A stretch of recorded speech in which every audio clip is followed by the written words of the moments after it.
বাহ! খুবই আলোড়ন সৃষ্টিকারী একটি টমেটোর জাত দেখতে পাচ্ছি আমরা। এই জাতের নাম হচ্ছে রেড জুয়েল। তো ইতিমধ্যে মাঠ পর্যায়ে ব্যাপক আলোড়ন তৈরি করেছে এই রেড জুয়েল জাতের টমেটো এবং কৃষক পর্যায়ে খুব আস্থার একটি জাত হয়ে দাঁড়িয়েছে কিন্তু রেড জুয়েল।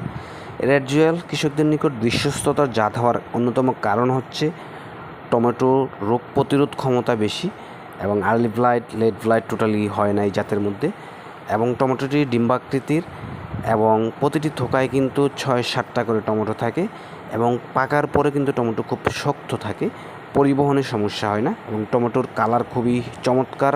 পাকার পরে কিন্তু একদম টকটকা লাল হয় এই জাতটি।